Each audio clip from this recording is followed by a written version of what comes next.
Ginny Badanes, this is the most critical election year of our lifetimes. Something like half the world's population is going to the polls or already has. We're at the halfway mark of 2024. What impact has AI had on elections? I'll start with the good news, which is we haven't seen a lot of impact. It doesn't mean AI hasn't been used. It has been, but we haven't seen any election results, as far as we can tell, impacted by AI. So that's a good sign. That does not mean that that's how it's going to last. We, of course, still have the critical US election in November. And there are a lot of adversaries who will still likely take this technology and use it in some kind of way to create chaos. So we haven't seen it dramatically affect the elections yet, but it could happen. So there's been no tangible impact where you can say AI definitely changed the results of an election. However, there have been some very high-profile instances like the Biden robocall in New Hampshire, the Imran Khan videos that he released from prison using deep fake technology. These kinds of stories rattle people's trust and confidence. What is the responsibility of the tech industry to help to restore that trust?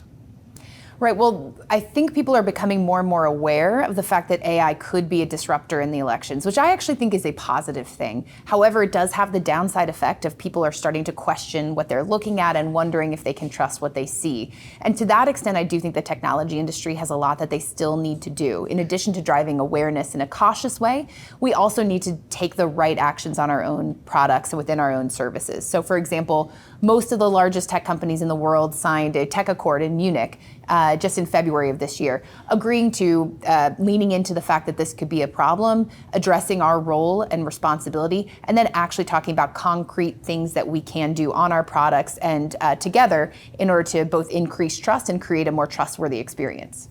So that's a voluntary commitment, of course. What is the regulatory landscape like right now? It seems to me there are some states in the United States that have taken some steps. There seems no federal regulation right now, and globally certainly not. So where are we at in terms of creating some sort of governance around this? It's accurate that it was a voluntary framework, in large part because there wasn't enough time, as far as we could see, for governments to pull together a regulatory framework for us to respond to. So, but that doesn't mean that we're not looking for governments to have leadership in this area. Some have stepped up. The EU, for example, has the DSA, the Code of Practice on Disinformation, which includes some pieces around elections. And then to your point, some states in the US have passed some legislation around things like you can't do a candidate deepfake that is not satirical, of course. And so there are some movements in the right direction. We would welcome more. And certainly we would, of course, like to see movement at the national level in the US around these issues. And there are some promising bills, but to your point, they've not yet been passed. This is not directly election related, but you say there's a lot to learn from the Olympics and cyber attacks coming from Russia toward France.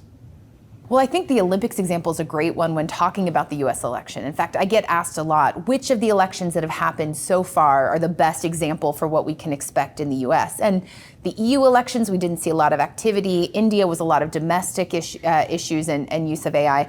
So I actually do point to the Olympics and I say that's the best example, because that's a case where we see Russia using both AI and other traditional forms of disinformation and propaganda to push forward an objective, which is to discredit the Olympic Committee. They obviously have a reason there for having an issue with the Olympics. And so they have been putting out videos, Netflix-style documentaries that are faked, that use deep fake technology of Tom Cruise, for example. Those are some good examples that we can point to say, you know, it's clear that Russia has an agenda here. They're using a mix of technologies, including AI, to try and drive a narrative.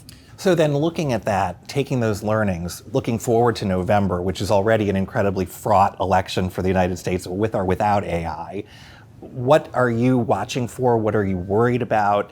And what's being done to protect integrity heading into our election? We're definitely remaining vigilant, particularly as technology companies. At Microsoft, even though we haven't seen a massively disruptive AI event yet in an election, doesn't mean it's not coming. And so to a large extent, we're staying vigilant. We're also paying attention to what adversaries are doing. Iran is notorious for showing up late in the election cycle. So just because we haven't seen much activity from them yet doesn't mean that it's not coming. And of course, Russia continues their operations, and we expect for that to just increase, and who knows what they have planned, if anything, but we'll stay vigilant. As far as ways that we can look for sort of trust and ways that we can build into the system. There's a lot of great work happening across the tech companies on things called like content provenance, watermarking, and then a lot of efforts around information literacy to help our population be a little more aware, as we discussed, but also resilient to these kinds of attacks. So there's some good progress in that direction, and we'll continue building on that throughout the conventions and throughout the process as we get closer to the election itself. That raises a good point. So not to put the onus on the consumer to have to know and discern, but how can I be a more discerning consumer? And can I teach myself better to spot a fake? Spotting fakes is really hard. The technology has gotten so good that some of the tips we used to hand out, even 6 months ago, don't necessarily apply anymore. And so spotting it yourself is really hard, but being aware of the fact that the technology has gotten so advanced is part of how you become more resilient. So you're less likely to just believe something you see the second you see it. And then you have to start asking yourself, what can I look to give me more information about this? And a lot of times if it's about elections, so where do I vote? How do I vote?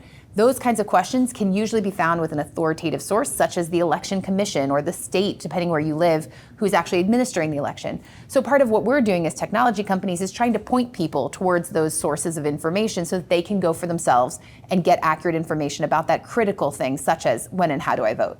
Ginny Badanes, thanks so much. Thanks for having me.